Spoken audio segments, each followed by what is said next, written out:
Salve, salve galera, tudo bom? Dando sequência aqui ao nosso especial do NBB 2021-2022, vamos falar do SESI Franca, tá? Na verdade era para esse vídeo ter saído antes, mas a final do Campeonato Paulista não termina nunca, né? Então resolvemos gravar antes de saber quem foi o campeão paulista, né? Se foi o São Paulo ou se foi o SESI Franca. Enquanto a gente tá gravando, a série tá rolando ainda, então não vamos comentar o resultado ali do primeiro torneio da equipe. Mas Franca tá vindo pro tudo ou nada, né? Depois de bater na trave algumas vezes, Franca se reforçou da melhor maneira possível e é sobre isso que a gente vai falar. Então não esquece de curtir esse vídeo, se inscrever na Locomotiva e comentar aqui embaixo o que você achou dessa montagem do elenco de Franca para essa temporada e se finalmente a equipe vai conseguir ali o título do NBB, né? O título inédito do Novo Basquete Brasil que o Franca ainda não tem.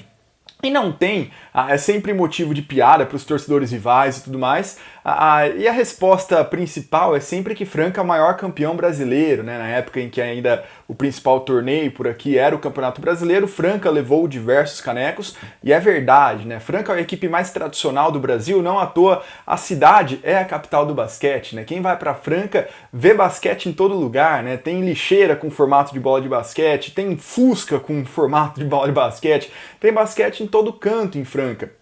Mas o título do NBB, né, campeonato criado aí desde 2008, ainda não aconteceu. E não é que de lá pra cá o Franca teve times ruins, muito pelo contrário. A equipe já chegou 2 vezes na final do NBB, a equipe já venceu a Liga Sul-Americana, a equipe tá numa sequência aí de 4 paulistas seguidos, né, tá tentando vencer o 5º no momento da gravação desse vídeo. Então também não é que Franca está numa fase ruim em termos de relevância no cenário brasileiro. Claro, alternou altos e baixos em todo esse período, mas ainda conseguiu times muito qualificados. Inclusive, né, eu até costumo falar que tirando o Brasília e Flamengo, né, que venceram os 2 primeiros NBBs, todas as outras equipes que chegaram ao título, Bauru e Paulistano basicamente, só conseguiram vencer depois que passaram por 2 vices. Né? Bauru perdeu 2 vezes pro Flamengo antes de ser campeão. A Paulistano perdeu uma vez pro Flamengo, uma vez pro Bauru antes de ser campeão. E o Franca já disputou as suas 2 finais, né? Então nessa superstiçãozinha aí, nessa coincidência, nessas primeiras edições do NBB, o Franca seria ali o provável próximo campeão inédito da competição, né? Mogi teria que passar por mais uma final, São Paulo por mais uma final, São José quando voltar mais uma final, e por aí vai, né? O Franca nessa superstição já estaria pronto para vencer o NBB. E a equipe vem batendo muito nessa tecla nos últimos anos, principalmente ali desde que teve a proximidade maior com o SESI e com o Magalu, né? O Magazine Luiza já vem há muito tempo apoiando o time, mas aumentou o aporte recentemente. E a equipe ali já tentou montar grandes elencos, né? Já teve até Leandrinho durante ali algumas temporadas, aposta numa mescla de pratas da casa com algumas contratações de peso, mas não conseguiu, né? Bateu na trave, ficou ali, perdeu para o Flamengo num jogo 5, depois venceu o Super 8, mas o NBB ainda continuou naquela. E para a temporada passada, durante a pandemia, Franca tomou uma decisão interessante até. Naquela toada, né, de todos os orçamentos reduzirem, Franca notadamente abriu mão das disputas que vinha tendo, né? Por mais que tenha vencido o Paulista, Franca montou propositalmente um elenco mais modesto e um pouco mais barato, nem por isso foi um orçamento baixo, né? Não foi dos mais baixos do Brasil, longe disso, mas foi menor do que estava tendo, para ali passar esse ano de pandemia e aproveitar para tentar desenvolver os jovens e ganhar algum reforço para o futuro. E deu certo. A Franca ainda montou uma boa equipe, né? Tinha ali nomes, por exemplo, como Elinho, Lucas Dias. Depois tentou se reforçar com gringos, né? Jamal e Rodney Green, que acabou não funcionando, mas houve ali também uma tentativa de Franca a partir do 2º turno. E o principal, tentar ali dar um desenvolvimento, dar um foco maior para Adiel, Gui Abreu e Márcio se desenvolver. Desses 3, o Adiel ainda faz parte do elenco, né? Tem ali as suas entradas, né? Tem os seus minutos. O Gui Abreu foi pro Pinheiros, mas o Márcio tá virando na verdade, né? Ele ainda é muito jovem, tem 18 anos, mas é o que tudo indica, ele vai ser um baita de um ala pivô, né? Já tá sendo muito útil pro elenco francano, ele entra muito bem durante as partidas, consegue manter o nível, trazer coisas novas. A gente vai falar disso daqui a pouquinho, mas o Franca conseguiu desse ano mais abaixo, né? Revelar, talvez, né, desenvolver um pouco mais o Márcio. E o saldo final, né, em termos de campeonato, em termos de números, foi que a equipe ficou ali em sétimo lugar, no meio da tabela, para dar ainda mais essa ideia de mediocridade, né, de ficar bem na média. Franca teve 15 vitórias e 15 derrotas, parou nas quartas de final, perdeu para o Minas, então foi um ano propositalmente um pouco de descanso para o Franca, de distanciamento da parte de cima da tabela, para eventualmente voltar pós-pandemia com um time muito forte novamente, e foi o que aconteceu. Veja bem, Franca, principalmente torcida, né, quer muito NBB, é um grande objetivo do time, e para essa temporada mais ainda, né? Porque por enquanto Franca só tem o campeonato nacional para disputar, né? Existe a possibilidade de Franca receber um convite para disputar a Sul-Americana no que vem, mas isso ainda está incerto, né? Por enquanto Franca tem apenas o NBB e provavelmente Super 8, mas são 3 datas, né?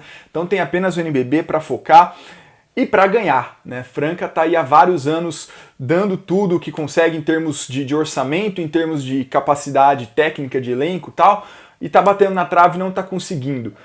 O que o time fez? Contratou os 2 últimos MVPs do campeonato para se juntar ao maior pontuador, né, ao cestinha da última edição também, que já estava lá, que era o Lucas Dias, e um elenco de apoio de muita qualidade também. E é com isso que Franca vai pro tudo ou nada. Quer dizer, não que se não ganhar vai ser nada, né? Até é um outro ponto que a gente vai falar daqui a pouquinho. Mas a Franca fez o máximo que dava para fazer. Não dava para o Franca se reforçar melhor do que fez considerando o mercado nacional. Teria que trazer astros da Europa, tá? Não está na nossa condição, ainda mais com a desvalorização do real perante dólar, perante euro, etc. Mas isso aqui não é uma aula de economia, por mais que seja bom ter alguns conceitos. Vamos falar um pouquinho de como o Franca se reforçou, né? Bom, basicamente ficaram o Adiel e o Márcio, que eu já mencionei, e o Lucas Dias, que foi o cestinha ali da última edição. Chegaram o Lucas Mariano, atual MVP, estava no São Paulo. Jorginho, MVP da temporada anterior, que também estava no São Paulo.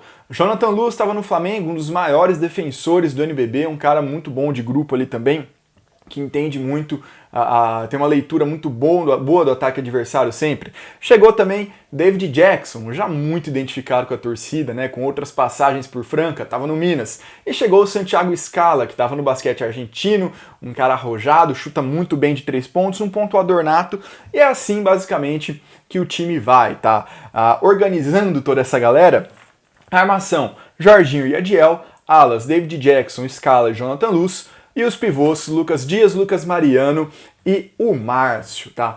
Bom, vamos lá, né? O cestinha da última temporada já estava lá. Chegaram os 2 últimos MVPs. Chegou o David Jackson, que é um cara extremamente experiente já, né? Com 30 e muitos anos, já com passagem pela cidade, a torcida gosta dele, um cara que lidera o time e organiza o jogo como poucos no Brasil. Chegou um dos maiores defensores do Brasil, eles têm um dos principais jovens do Brasil e chegou um argentino que mete muita bola de qualquer canto da quadra. Não tem muito como crescer para cima disso. Franca realmente vai com possivelmente os melhores nomes que ele já teve à disposição nos últimos anos. O único adendo que eu poderia fazer um pouco desse elenco é que, em termos de coletivo como um todo, né, é que é curto. Tá? São 7 adultos, mais o Adiel, né, considerando o Márcio já como um dos adultos, um dos profissionais. E se acontecer algum problema, alguma coisa, algum desfalque, lesão, eventualmente, a Franca pode passar a ter problemas. Mas esse é um outro ponto que Franca também se calçou bem, porque os principais nomes do Franca ali, notadamente, né, o Lucas Dias, Lucas Mariano e o Jorginho, eles estão entre 25 e 30 anos, estão no seu auge físico e técnico e com retrospecto muito bom de lesões, né, eles não tiveram nada muito grave num passado recente, o que não impede, é claro, que eles possam ter uma lesão nessa temporada, mas isso é trabalho da comissão, da comissão técnica, né, médicos, fisioterapeutas, etc., preparadores físicos, daqui para frente, né, do que dava para analisar na hora de contratar do passado mais recente, e esses caras têm um histórico de jogar muitos jogos e por muito tempo sem ter grandes problemas, né? Sempre puxaram as suas equipes nesse sentido. Então Franca também, teoricamente, correria um pouco menos risco de sofrer grandes lesões do que, por exemplo, times como Bauru, que tem muita gente ali, tem 2 acima de 40 que são titulares, tem outro perto disso. Então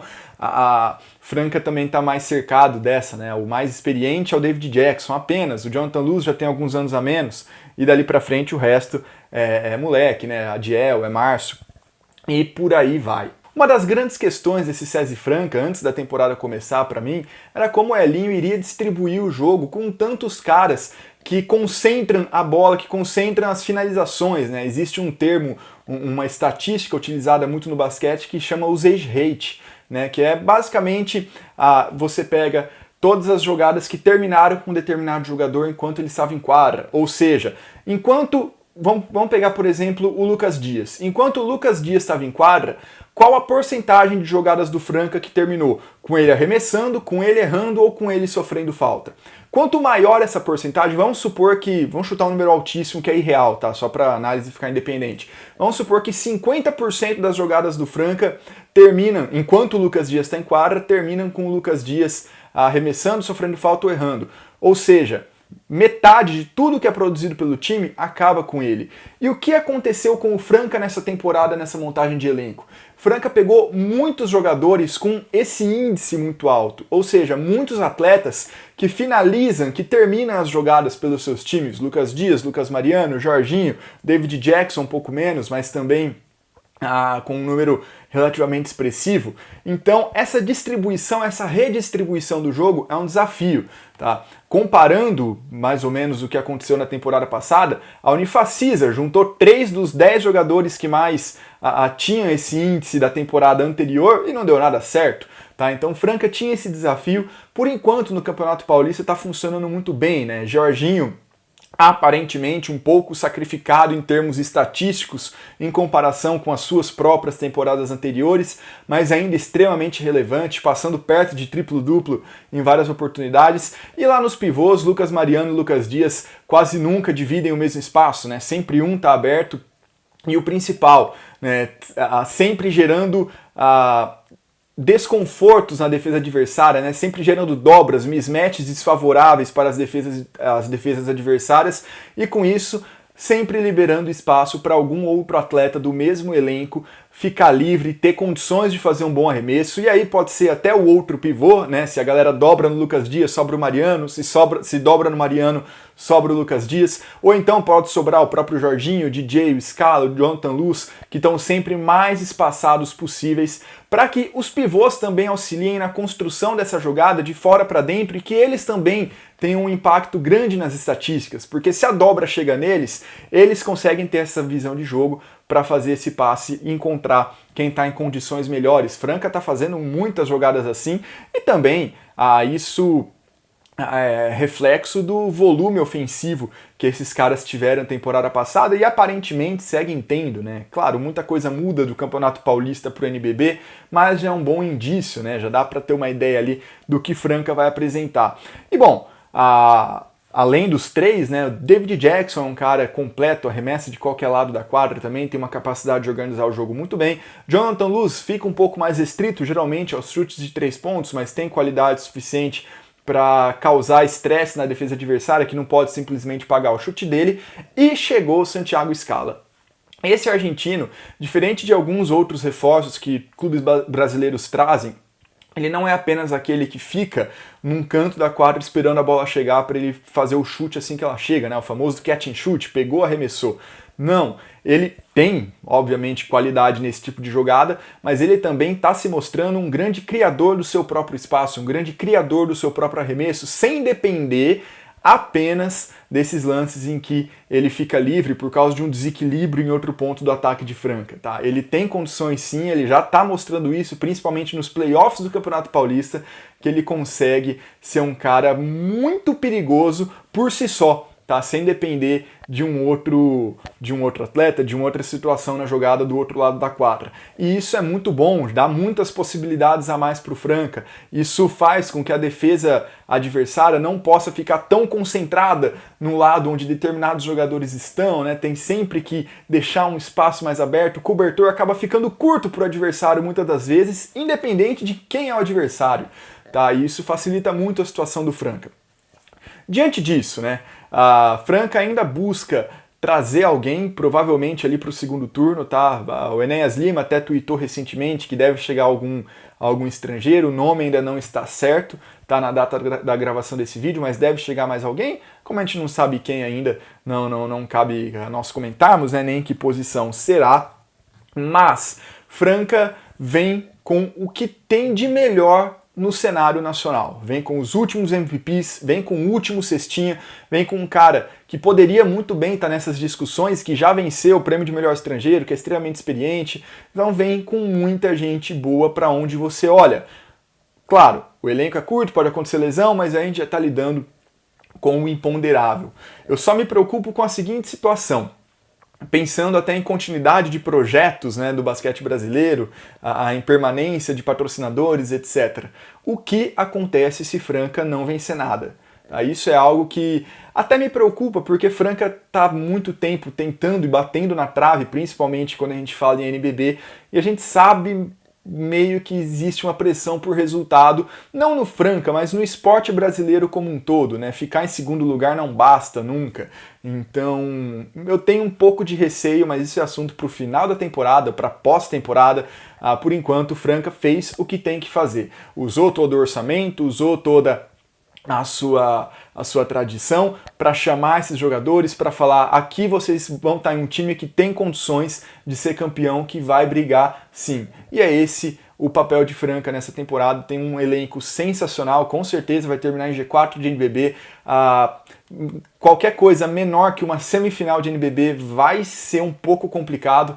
Tá, dali pra frente, depende muito de como os times chegarem também, e aí também parar na semifinal também não é nenhum problema, mas a Franca fez por onde, tá com um elenco muito bom, tem aí alguns ajustes que podem ter que ocorrer durante o ano, mas tem tudo para ser um dos grandes atrativos dessa temporada, tá? Inclusive um dos jogos das primeiras semanas é justamente um clássico, Bauru e Franca, tá? Já com transmissão de TV, então é um time que está chamando a atenção, é um time que reuniu muitos talentos e que, por mais que possa haver ali um possível desgaste na hora da distribuição de jogo, está conseguindo fazer esse revezamento muito bem, fazer todo mundo brilhar para desespero de quem está enfrentando. Beleza, galera? Mas era isso então, não esqueça, tá? A gente está fazendo esse especial do NBB, é um vídeo por equipe até o BNBB começar no dia 23 de outubro. Você pode conferir aqui no nosso canal, na playlist que a gente está fazendo, juntando todos esses vídeos do especial também. Tá muito da hora. Não esquece também de compartilhar no seu grupo do Zap, Telegram, Facebook, o que você estiver participando, para que mais e mais pessoas tenham acesso ao nosso especial. Beleza, galera? Muito obrigado, então. Até a próxima. Falou!